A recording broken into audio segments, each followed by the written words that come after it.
ಎಲ್ರಿಗೂ ನಮಸ್ಕಾರ. ಈ ದಿನ ನಾವು MHRD UDICE ಪ್ಲಸ್ನಲ್ಲಿ ನಾವು ಮಕ್ಕಳ ಮಾಹಿತಿಯನ್ನು ಇಂಪೋರ್ಟ್ ಮಾಡ್ಕೊಳ್ಳೋದು ಹೇಗೆ ಅಂದರೆ 2024-25ಗೆ ಸಂಬಂಧಪಟ್ಟಂತೆ ಇಂಪೋರ್ಟ್ ಮಾಡ್ಕೊಳ್ಳೋದು ಹೇಗೆ ಅನ್ನೋದ್ರ ಬಗ್ಗೆ ನಾವು ನೋಡೋದಾದರೆ ಸ್ನೇಹಿತರೆ, ನಮ್ಮ ಮೊಬೈಲ್ನಲ್ಲೇ ನಾವು ಈ ಒಂದು ಮಾಹಿತಿಯನ್ನು ಅಪ್ಡೇಟ್ ಮಾಡ್ಬೋದು. ಹೇಗೆ ಅಂತಂದರೆ, ನಮ್ಮ ಮೊಬೈಲ್ನಲ್ಲಿರ್ತಕ್ಕಂಥ ಗೂಗಲ್ ಸರ್ಚ್ ಇಂಜಿನ್ಗೆ ಹೋಗ್ಬಿಟ್ಟು ಇಲ್ಲಿ UDICE ಪ್ಲಸ್ ಅಂತ ಟೈಪ್ ಮಾಡಿ.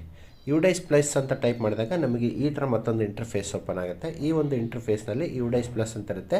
ಸ್ಟೂಡೆಂಟ್ ಡಾಟಾಬೇಸು ಮತ್ತು ಸ್ಟೂಡೆಂಟ್ ಮಾಡಲು, ಟೀಚರ್ ಮಾಡಲು UDICE ಪ್ರೊಫೈಲ್ ಅಂತ ಇರುತ್ತೆ. ನಾವು ಶಿಕ್ಷಕರ ಮಾಹಿತಿಯನ್ನು ಅಪ್ಡೇಟ್ ಮಾಡಬೇಕು ಅನ್ನೋದಾದರೆ ಟೀಚರ್ ಮಾಡಲನ್ನು ಸೆಲೆಕ್ಟ್ ಮಾಡ್ಕೋಬೇಕಾಗತ್ತೆ. ಈಗ ಸ್ಟೂಡೆಂಟ್ ಮಾಹಿತಿಯನ್ನು ಅಪ್ಡೇಟ್ ಮಾಡೋಕ್ಕಾದ್ರೆ ನಾವು ಸ್ಟೂಡೆಂಟ್ ಮಾಡಲನ್ನು ತೊಗೊಳ್ತಾ ಇದ್ದೀವಿ. ಈ ಸ್ಟೂಡೆಂಟ್ ಮಾಡಲನ್ನು ನಾನು ಸೆಲೆಕ್ಟ್ ಮಾಡ್ಕೊಳ್ತಾ ಇದ್ದೀನಿ. ಇದನ್ನು ತೊಗೊಂಡಿದ್ದೇನೆ. ಈ ಥರ ಮತ್ತು ನಮಗೆ ಇಲ್ಲಿ ಸ್ಟೂಡೆಂಟ್ ಡಾಟಾಬೇಸ್ ಅಂತ ಏನು ಮಾಹಿತಿ ಬಂದಿದೆ ಇದರಿಂದ ತೊಗೊಂಡ್ಮೇಲೆ ಇಲ್ಲಿ ಇದನ್ನು ಟಚ್ ಮಾಡ್ತಾ ಇದ್ದೀನಿ. ಇಲ್ಲಿ ನಾವು ರಾಜ್ಯವನ್ನು ಸೆಲೆಕ್ಟ್ ಮಾಡ್ಕೊಳ್ತಾ ಇದ್ದೀನಿ. ಸೆಲೆಕ್ಟ್ ಮಾಡಿಕೊಂಡು ಗೋ ಅನ್ನು ಕೊಡ್ತಾ ಇದ್ದೀನಿ. ಗೋವನ್ನು ಕೊಟ್ಟಂಥ ಸಂದರ್ಭದಲ್ಲಿ ನಮಗೆ ಈ ಥರ ಮತ್ತೊಂದು ನಮಗೆ ಈ ಒಂದು ಲಾಗಿನ್ ಪೇಜು ನಮಗೆ ಇಂಟರ್ಫೇಸ್ ಓಪನ್ ಆಗುತ್ತೆ. ಇದರಲ್ಲಿ ನಾವು ಏನು ಮಾಡ್ತಾಯಿದ್ದೀವಿ, ಇಲ್ಲಿ ಒಂದು ಯೂಸರ್ ಐ ಡಿ ಅಂದರೆ ನಮ್ಮ ಶಾಲೆಯ ಒಂದು DISE number user I D ಆಗುತ್ತೆ. ಪಾಸ್ವರ್ಡನ್ನು ಸೆಲೆಕ್ಟ್ ಮಾಡ್ಕೊಳ್ತಾ ಇದ್ದೀವಿ ಸ್ನೇಹಿತರೆ. ಈಗ ಆಲ್ರೆಡಿ ನಮ್ಗೆ ಗೊತ್ತಿದೆ ಇದನ್ನು ಲಾಗಿನ್ ಆಗೋದು ಹೀಗೆ ಅಂತ. ಅಕಸ್ಮಾತ್ ನಿಮಗೆ ಪಾಸ್ವರ್ಡ್ ಮರ್ತೋಗಿತ್ತು ಅನ್ನೋದಾದರೆ ಫಾರ್ಗಟ್ ಪಾಸ್ವರ್ಡನ್ನು ಹಾಕೋದ್ರ ಮೂಲಕ ನೀವು ಪಾಸ್ವರ್ಡನ್ನು ಇನ್ಸ್ಟಾಲನ್ನು ಮಾಡ್ಕೊಳ್ಬೋದು ಸ್ನೇಹಿತರೆ. ಈ ರೀತಿಯಾಗಿ ಇಲ್ಲ ನಮಗಿನ್ನೂ ಮಾಹಿತಿ ಇಲ್ಲ ಅಂತಂದರೆ ನೀವು ನಿಮ್ಮ BRC ಕಚೇರಿಯನ್ನು ಸಂಪರ್ಕ ಮಾಡಿದರೆ ನಿಮಗೆ ಅಲ್ಲಿ ಯೂಸರ್ ನೇಮ್ ಪಾಸ್ವರ್ಡ್ ನಾವು ಈಗ ಬೇರೆ ಶಾಲೆಯಿಂದ ಒಂದು ನಮ್ಮ ಶಾಲೆಗೆ ಮಗು ಬಂದಿದ್ದಾನೆ ಅಂದರೆ ಆ ಮಗುವನ್ನು ನಮ್ಮ ಶಾಲೆಗೆ ಈ UDICE ಪ್ಲಸ್ನಲ್ಲಿ ಹೇಗೆ ನಾವು ಇಂಪೋರ್ಟ್ ಮಾಡ್ಕೊಳ್ಳೋದು ಅನ್ನೋದ್ರ ಬಗ್ಗೆ ನಾನು ತೋರಿಸ್ಕೊಡ್ತಾ ಇದ್ದೀನಿ ಸ್ನೇಹಿತರೆ. ಇಲ್ಲಿ 24-25 ಅಂದರೆ ಯೂಸರ್ ನೇಮ್ ಪಾಸ್ವರ್ಡ್ ಹಾಕಿದ ತಕ್ಷಣ ಇಲ್ಲಿ ನಿಮಗೆ 24-20 ಈ ಥರ ಒಂದು ಇಂಟರ್ಫೇಸ್ ಕಾಣುತ್ತೆ. ಇದರಲ್ಲಿ 24-25 ಇದೆಯಲ್ಲ ಅದನ್ನು ಟಚ್ ಮಾಡ್ಕೊಳ್ತಾ ಇದ್ದೀನಿ. ಇದನ್ನು ಟಚ್ ಮಾಡ್ಕೊಂಡಾಗ ನಿಮಗೆ ಈ ಥರ ಒಂದು ಲೆಫ್ಟ್ ಒಂದು ಇಂಟರ್ಫೇಸ್ ಕಾಣುತ್ತೆ. ಈ ಒಂದು ಇಂಟರ್ಫೇಸ್ನಲ್ಲಿ ಲೆಫ್ಟ್ ಸೈಡ್ನಲ್ಲಿರ್ತಕ್ಕಂಥ ಒಂದು ಮಾಹಿತಿ ಕೆಲವೊಂದು ಪಾಪಪ್ಗಳು ನಿಮಗಿದ್ದಾವೆ. ಅವುಗಳನ್ನು ಆಧಾರದ ಮೇಲೆ ನೀವು ಇಂಪೋರ್ಟ್ ಮಾಡ್ಕೊಳ್ತಕ್ಕಂಥದ್ದು. ಇದ್ರ ಬಗ್ಗೆ ನಾನು ಹೆಚ್ಚಿನ ಮಾಹಿತಿಯನ್ನು ಈ ಹಿಂದಿನ ವಿಡಿಯೋದಲ್ಲಿ ತೋರಿಸ್ಕೊಟ್ಟಿದ್ದೀನಿ ಸ್ನೇಹಿತರೆ. ಈಗ ನಾನು ಏನು ಮಾಡ್ತಾಯಿದ್ದೀನಿ, ನಮ್ಮ ಶಾಲೆಗೆ ಮಗುವನ್ನು ಇಂಪೋರ್ಟ್ ಮಾಡ್ಕೊಳ್ಳೋದು ಹೇಗೆ ಅನ್ನೋದಾದರೆ ಈ ಒಂದು ಲೆಫ್ಟ್ ಸೈಡ್ನಲ್ಲಿರ್ತಕ್ಕಂತಹ ಪಾಪಪ್ಗಳಲ್ಲಿ ಇಲ್ಲಿ ಇಂಪೋರ್ಟ್ ಮಾಡಿಲ್ಲ ಅಂತ ಕಾಣ್ತಿದೆ. ಅದನ್ನು ಟಚ್ ಮಾಡ್ತಾಯಿದ್ದೀನಿ. ಇದನ್ನು ಟಚ್ ಮಾಡಿದಂಥ ಸಂದರ್ಭದಲ್ಲಿ ಏನಾಗುತ್ತೆ, ಮತ್ತೊಂದು ಇಂಟರ್ಫೇಸ್ ಕಾಣುತ್ತೆ ನಿಮಗೆ. ಈ ಥರ ಒಂದು ಇಂಟರ್ಫೇಸ್ ಓಪನ್ ಆಯ್ತು ನೋಡಿ.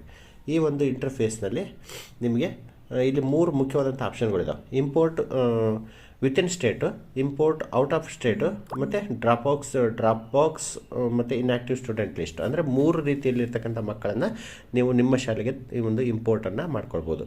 ಇಲ್ಲಿ 3 ರೀತಿಯಲ್ಲಿ ಅಂತಂದರೆ ನಾನು ನಮ್ಮ ರಾಜ್ಯದೊಳಗಿನ ಮಕ್ಕಳ ಮಾಹಿತಿಯನ್ನು ಇಂಪೋರ್ಟ್ ಮಾಡ್ಕೊಳ್ಳೋದು ಹೇಗೆ ಅಂತ ತೋರಿಸ್ತೀನಿ. ಇಲ್ಲಿ ನೀವೇನು ಮಾಡಬೇಕಾಗತ್ತೆ, ಇಲ್ಲಿ ಮುಖ್ಯವಾಗಿ ಸ್ಟೂಡೆಂಟ್ ಪೆನ್ ನಂಬರ್ ಅಂತ ಇರುತ್ತೆ. ಆ ಒಂದು ಪೆನ್ ನಂಬರನ್ನು ನೀವು ಆ ಒಂದು TC ಬಂದಿರತಕ್ಕಂಥ ಶಾಲೆಯ ಶಿಕ್ಷಕರಿಂದ, ಮುಖ್ಯ ಶಿಕ್ಷಕರಿಂದ ಆ ಪೆನ್ ನಂಬರನ್ನು ತೊಗೊಳ್ಬೇಕಾಗತ್ತೆ. ಅಕಸ್ಮಾತ್ ಪೆನ್ ನಂಬರ್ ಕೊಟ್ಟಿದ್ದರೆ ಇಲ್ಲಿ ಎಂಟ್ರಿ ಮಾಡಿ ನೀವು ಸರ್ಚ್ ಡೇಟ್ ಆಫ್ ಬರ್ತ್ ಹಾಕಿ ನೀವು ಎಂಟ್ರಿ ಮಾಡಬೇಕಾಗತ್ತೆ. ಅಕಸ್ಮಾತ್ ಅವರು ಪೆನ್ ನಂಬರ್ ಕೊಟ್ಟಿಲ್ಲ ಅನ್ನೋದಾದರೆ ಇಲ್ಲಿ get pen and date of birth ಅಂತ ಕೇಳುತ್ತೆ. ಇಲ್ಲಿ ಏನು ಮಾಡಬೇಕು, ಅದನ್ನು ಟಚ್ ಮಾಡ್ತಾಯಿದ್ರಿ. ಇದನ್ನು ಟಚ್ ಮಾಡಿದಾಗ ಕೇಳುತ್ತೆ, ಏನಂತ ಕೇಳುತ್ತೆ, ಇಲ್ಲಿ ಆಧಾರ್ ನಂಬರ್ ಕೇಳುತ್ತೆ ಮತ್ತು ಡೇಟ್ ಆಫ್ ಬರ್ತ್ ಕೇಳುತ್ತೆ. ಹಾಗಾಗಿ ಆ ಒಂದು ಹಿಂದಿನ ಶಾಲೆಯಲ್ಲಿ ಆಧಾರ್ ನಂಬರನ್ನು ಅಪ್ಡೇಟ್ ಮಾಡಿದರೆ ಮಾತ್ರ ನಿಮಗೆ ಪೆನ್ ನಂಬರನ್ನು ನೀವು ಇಲ್ಲಿ ತೊಗೊಳಕ್ಕೆ ಸಾಧ್ಯತೆ ಇದೆ.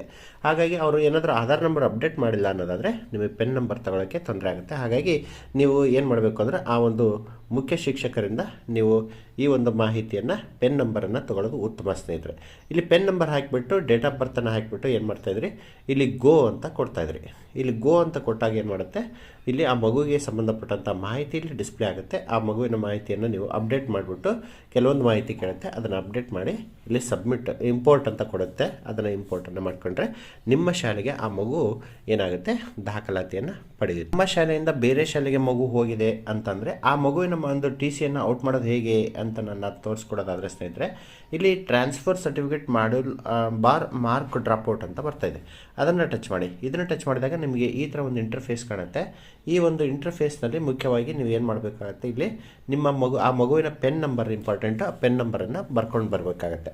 ಆ ಪೆನ್ ನಂಬರನ್ನು ತೊಗೊಂಡು ಬಂದು ಏನು ಮಾಡ್ತಾಯಿದ್ರಿ, ಇಲ್ಲಿ ಪೆನ್ ನಂಬರನ್ನು ಇಲ್ಲಿ ಸ್ಟೂಡೆಂಟ್ ಪೆನ್ ನಂಬರ್ ಅಂತ ಕಾಣ್ತಾ ಇಲ್ಲ, ಇದನ್ನು ಎಂಟ್ರಿ ಮಾಡಿ ಇಲ್ಲಿ ಏನು ಮಾಡಬೇಕು, ಗೋ ಅಂತ ಕೊಡಬೇಕಾಗತ್ತೆ. ಇಲ್ಲಿ ಗೋ ಅಂತ ಕೊಟ್ಟಾಗ ಏನಾಗುತ್ತೆ, ಆ ಮಗುವಿನ ಮಾಹಿತಿ ಇಲ್ಲಿ ನಿಮಗೆ ಡಿಸ್ಪ್ಲೇ ಆಗುತ್ತೆ. ಡಿಸ್ಪ್ಲೇ ಆದಾಗ ಅದನ್ನು ವೆರಿಫೈ ಮಾಡಿಬಿಟ್ಟು ಇಲ್ಲಿ ನೀವೇನು ಮಾಡಬೇಕಾಗುತ್ತೆ, TC ಹೋಗಿದರೆ ಇಶ್ಯೂ ನ್ಯೂ TC ಅಂತ ಇದೆ. ಈ ಏನಿದೆ ಇದೆಯಲ್ಲ, ಇಲ್ಲಿ ಇನ್ನೊಂದು ಸಾರಿ ತೋರಿಸ್ತೀನಿ ನಿಮಗೆ. ಇಲ್ಲಿ ಇಶ್ಯೂ ನ್ಯೂ TC ಅಂತ ಇದೆ. ಈ ಇಶ್ಯೂ ನ್ಯೂ ಟಿ ಸಿ ಅಂತ ಇದೆಯಲ್ಲ, ಇದನ್ನು ಟಚ್ ಮಾಡಿದಾಗ ಏನಾಗುತ್ತೆ, ಆ ಮಗುವಿನ ಒಂದು ಟಿ ಸಿ ಏನಾಗುತ್ತೆ, ಇಶ್ಯೂ ಆಗುತ್ತೆ. ಅಕಸ್ಮಾತ್ ಅವ್ನು ಶಾಲೆಯನ್ನು ಬಿಟ್ಟಿದ್ದಾನೆ ಅಂತಂದರೆ ಮಾರ್ಕ್ ಡ್ರಾಪ್ಔಟ್ ಅಂತ ನೀವು ತೋರಿಸ್ಬೋದು. ಅಕಸ್ಮಾತ್ ಇನ್ನೂ ಮತ್ತು left school already with T C, ಅಂದರೆ ಆ ಮಗು ಟಿ ಸಿ ತಗೊಂಡು ಆಲ್ರೆಡಿ ಹೋಗಿದ್ದಾನೆ ಅಂತಂದರೆ ನೀವು ಇದನ್ನು ಸಹಿತ ಇಲ್ಲಿ ಆಪ್ಷನನ್ನು ಕೊಡೋದ್ರ ಮೂಲಕವಾಗಿ ನಿಮ್ಮ ಶಾಲೆಯಿಂದ ಆ ಮಗುವಿನ ಒಂದು ಟಿ ಸಿಯನ್ನು ಲೆಫ್ಟ್ ಔಟನ್ನು ಮಾಡ್ಬೋದು. ಈ ರೀತಿಯಾಗಿ ಟಿ ಸಿ ತಗೊಳ್ಳೋದ್ರ ಮೂಲಕವಾಗಿ ಇಂಪೋರ್ಟನ್ನು ಮಾಡೋದು. ನಿಮ್ಮ ಶಾಲೆಯಿಂದ ಮಗು ಬೇರೆ ಶಾಲೆಗೆ ಹೋಗಿದ್ದರೆ ಅದನ್ನು ಟಿ ಸಿಯನ್ನು ಔಟ್ ಮಾಡೋದು ಹೇಗೆ ಅನ್ನೋದ್ರ ಬಗ್ಗೆ ನಿಮಗೆ ಒಂದಿಷ್ಟು ಮಾಹಿತಿಯನ್ನು ಕೊಟ್ಟಿದ್ದೀನಿ ಸ್ನೇಹಿತರೆ. ಎಲ್ರಿಗೂ ನಮಸ್ಕಾರ.